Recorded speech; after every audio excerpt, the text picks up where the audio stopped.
You know those moments where your whole life falls apart because of something totally random, like the universe just decides to wreck everything you've built? Yeah, that's what happened to me. I'm Mackenzie. I'm 32, and I lost everything because my kid fell off a stupid playground set. I remember exactly where I was when it all blew up, sitting at my desk at the insurance office, scrolling through TikTok between calls when Mark's name popped up on my phone. I almost ignored it because I was in the middle of this hilarious video, but something made me pick up. The second I heard his voice, I knew something was wrong. He had this weird shake in it, trying to sound casual but totally failing. Hey, Mac, quick question. What's Tyler's blood type again? My stomach dropped, like literally felt like it hit the floor. See, I'd managed to avoid any medical questions like that for 12 whole years. 12 years, I had this whole system worked out. I handled all the doctor visits, kept all the paperwork, managed every single medical thing for our three kids. Mark was always too busy with his contractor business to deal with it anyway, so it worked perfectly until that stupid Thursday in April. Why? What's going on? I tried to sound normal, but my voice came out all high and weird. Some part of me already knew it was over. Oh, he fell at school. Nothing major, just needed a few stitches. They did some routine blood work and he paused, and I swear I could hear him putting it all together in his head. The nurse said something interesting about his blood type being impossible given mine. I sat there frozen, staring at my sad little cubicle wall covered in pictures of our family. Three kids: Tyler, Mason, and little Emma, all of them with their dad's brown hair, none of them actually his. Mark, I can explain, I started, but he cut me off. Can you can you really explain how our son has a blood type that's genetically impossible if I'm his father? Because I've been sitting here for an hour trying to make it make sense, and the only explanation I'm coming up with is one I really don't want to believe. I didn't say anything. What could I say? Sorry, I've been lying to you for our entire marriage? Sorry, none of our kids are actually yours? Sorry, I was planning to take this secret to my grave?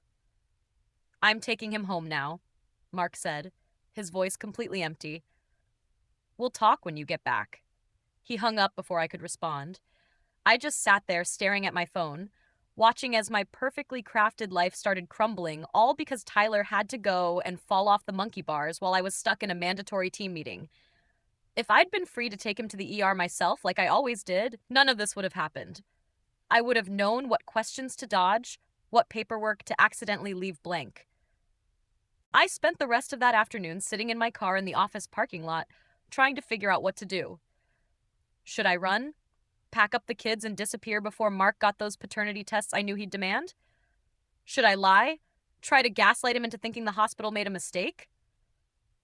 But I knew Mark. Once he suspected something, he'd dig until he found the truth, and that truth was about to destroy everything.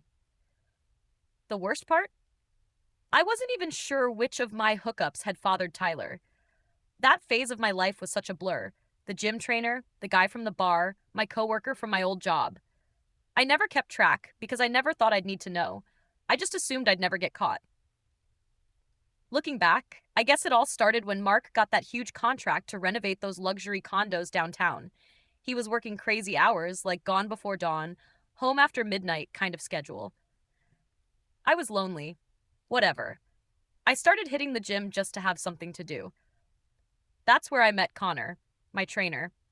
He had these amazing arms and actually paid attention to me, unlike Mark, who was always too tired to even talk.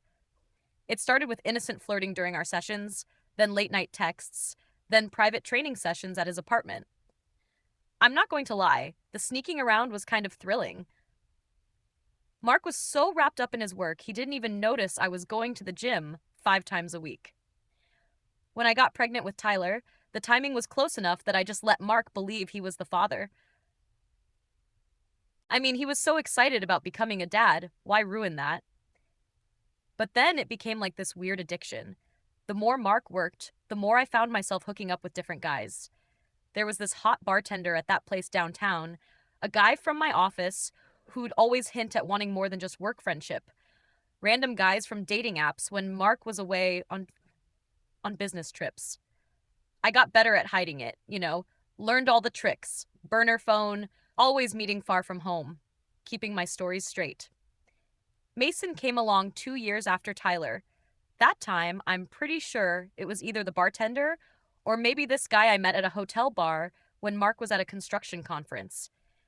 Emma followed 3 years later, definitely from a wild phase where I was hitting up clubs with my single friends while telling Mark I was at wine night with the neighborhood moms.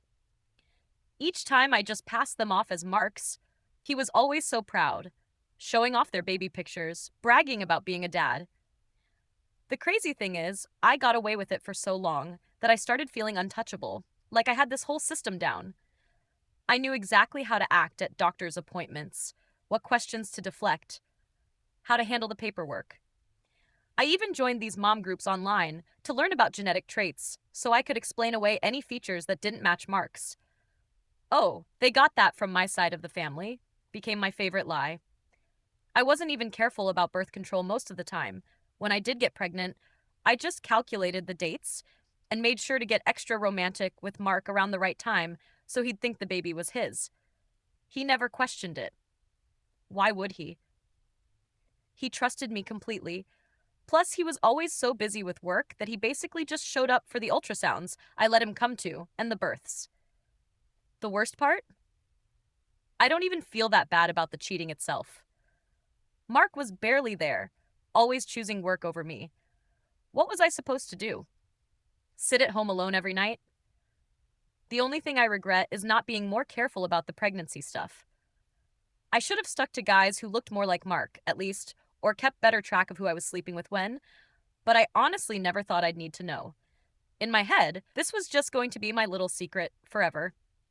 After that call from the hospital, Mark went totally quiet, scary quiet.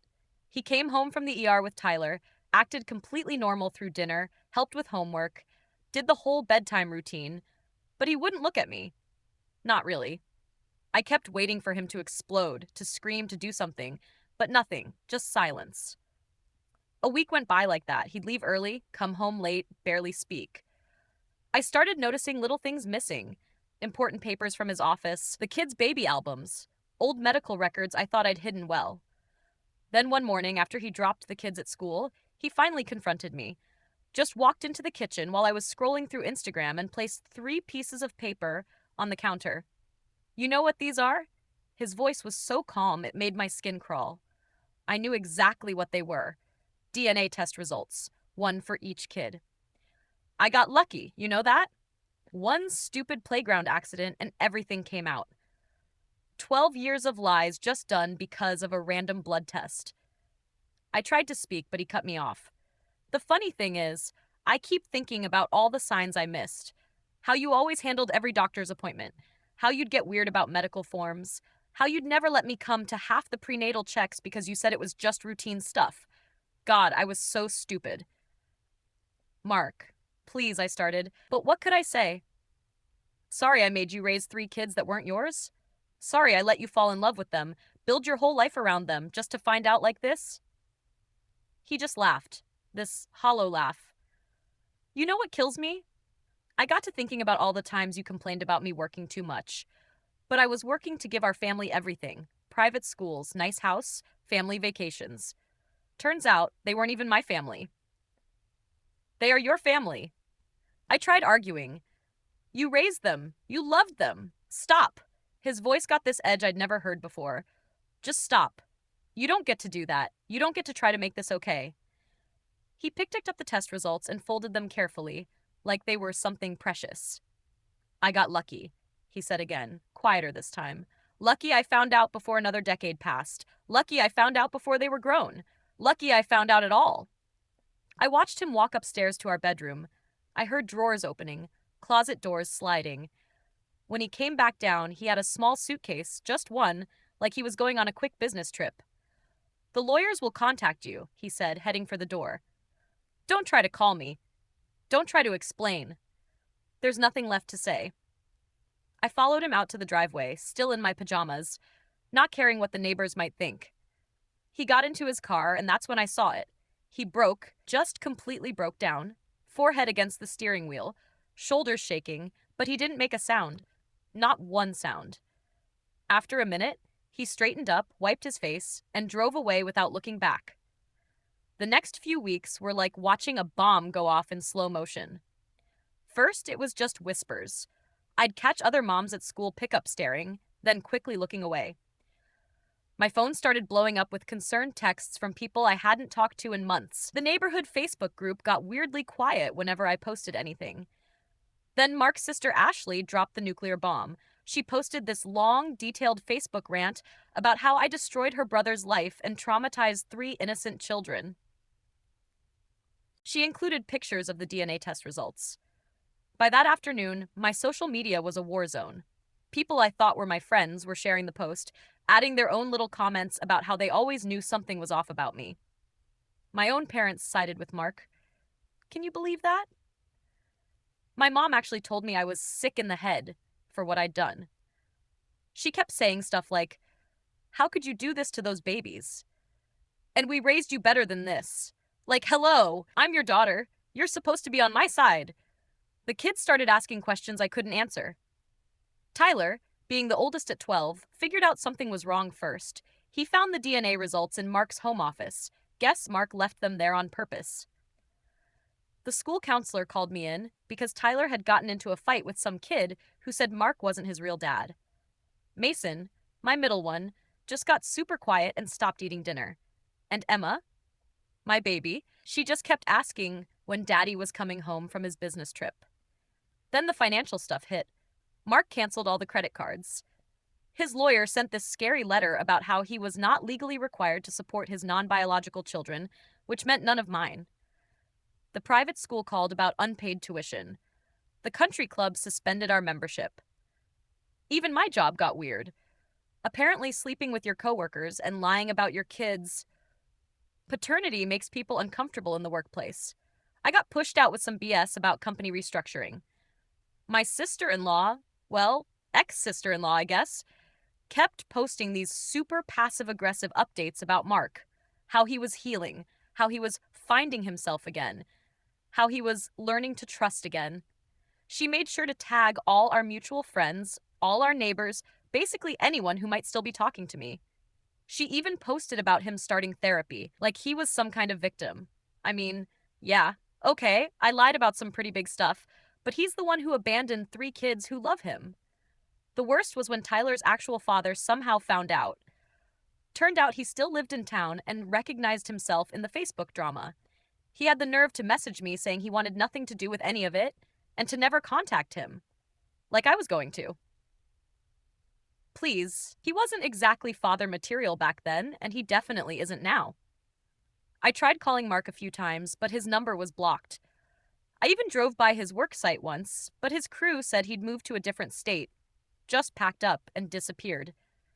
The only contact I had was through his lawyer, this cold woman in designer suits, who looked at me like I was something stuck to her shoe. Then came the DNA drama. Mark's lawyer demanded testing to find the actual fathers, something about their right to know and potential child support. Like, are you kidding me? I had to sit down and actually try to remember every guy from that period of my life. Do you know how humiliating that is, making a list of your hookups from over a decade ago? The test results started coming back, and it was like watching dominoes fall. Turns out Tyler's dad was this married real estate agent I'd hooked up with at a property showing. His wife found out through the court papers and went absolutely nuclear on social media, posted this whole thing about home-wrecking women and karma. Mason's biological father turned out to be my old gym trainer, Connor, who now owns some fancy CrossFit box in the next town over. He was engaged, and his fiancée canceled their wedding when she found out. And Emma, that was the real mess. Some guy I met at a bar during girls' night. I didn't even remember his last name until the DNA registry matched us. The school meetings were the worst. Tyler got into another fight when some kids shared screenshots of all the Facebook drama. The principal suggested family counseling. Like that would fix everything. Mason's teacher sent home all these pamphlets about children in crisis. Emma's kindergarten teacher kept giving me these sad looks during pickup, like I was some kind of tragedy case. My inbox was flooded with messages from random people, some claiming to be the kids' real fathers, others just wanting to tell me what a horrible person I was. My old gym had to block comments on their Instagram because people kept bringing up the Connor situation. The real estate office where Tyler's biodad worked had to release this whole statement about personal matters and privacy. The kids' actual fathers? Total jokes. Connor tried to argue that he wasn't in a position to be a father and offered some insultingly small amount of child support. The real estate agent threatened to sue me for destroying his reputation. Like, hello, it takes two to tango, buddy. And Emma's dad just straight up denied everything until the second DNA test came back positive. Then he ghosted his lawyer. My own sister, who I thought would at least try to understand, posted this long thing about praying for the children and how some wounds never heal. She even started some kind of support group for Mark, like he was the only one suffering here. Meanwhile, I'm the one dealing with 3 kids who barely sleep, who jump every time the phone rings, hoping it's their dad, who cry when they see happy families at the mall. The court meetings were a joke. All these men in suits talking about parental rights and financial obligations while I sat there getting judged. Mark's lawyer brought up every single detail of my past, every affair, every lie, every fake doctor's appointment. She even had a timeline of all my indiscretions mapped out on this giant presentation board. Like, was that really necessary? Making me look at a PowerPoint of my mistakes? That was a year ago. Now I'm living in this tiny 3-bedroom apartment on the wrong side of town, the kind of place I used to drive past and feel sorry for the people who live there. Karma's really something, isn't it? I had to sell most of my designer bags just to cover the security deposit. The kids share rooms now, which they hate. Tyler and Mason bunk together, and Emma got the smallest room because she's the only girl. They miss their old rooms, their old stuff, their old life, but mostly, they just miss Mark. I work 2 jobs now, receptionist at a dentist's office during the day and online customer service at night. The child support from the biodads is a joke when it even comes through. Connor sent exactly 2 payments before claiming financial hardship. The real estate agent declared bankruptcy to avoid paying, and Emma's dad? Complete ghost. Mark sends nothing. His lawyer says he has no legal obligation. Must be nice getting to just walk away. My Instagram memories keep showing me pictures from 1 year ago. Our family vacation to Disney, backyard barbecues, Christmas morning with all the fancy presents. Now my feed is just meal prep ideas and budget DIY projects. I had to turn off Facebook completely. Too many mutual friends still sharing updates about Mark's amazing new life. Apparently, he moved to Colorado, bought a mountain cabin, and started his own construction company, living his best life while I'm here dealing with the aftermath. The kids still ask about him. Emma draws these heartbreaking pictures of our old family for art class. Mason refuses to play baseball anymore because Mark was his coach. Tyler? He's the worst. Told me last week he wants to change his last name to Marks when he turns 18, like I'm not even his real parent anymore. I ran into Ashley, Mark's sister, at Target last month. She was buying stuff for Mark's nephew's birthday party, a party my kids weren't invited to, even though they grew up thinking that boy was their cousin. She looked right through me, like I was a ghost. Later that day, she posted about choosing your family and protecting your peace. Real subtle. The funny thing is, if Tyler hadn't fallen that day, if Mark hadn't been the one to take him to the ER, if that nurse hadn't mentioned the blood type thing, we'd still be living our perfect life. The kids would have their dad, I'd have my house, everything would be fine. One stupid accident ruined everything I'd built. People keep telling me I should feel guilty, that I should regret what I did, but honestly, I only regret getting caught. Yeah, I lied. Yeah, I cheated. But I gave Mark 12 years of being a dad. 12 years he loved more than anything. He got to experience all the first steps, first words, school plays, little league games. He got to be the hero, the perfect father, the man who had it all. And yeah, it was built on lies, but they were lies that made everyone happy. Now I'm stuck here watching my kids grow up in a cramped apartment, eating store-brand cereal instead of the organic stuff they used to have, wearing hand-me-downs instead of Nikes, all because the universe decided to expose my secret in the most random way possible. They say the truth sets you free. But whoever said that never had to deal with the real reality of what happens when all your carefully constructed lies come crashing down. If this confession kept you hooked, make sure to subscribe, like, and share. We share powerful true stories every day that explore the complex realities of life.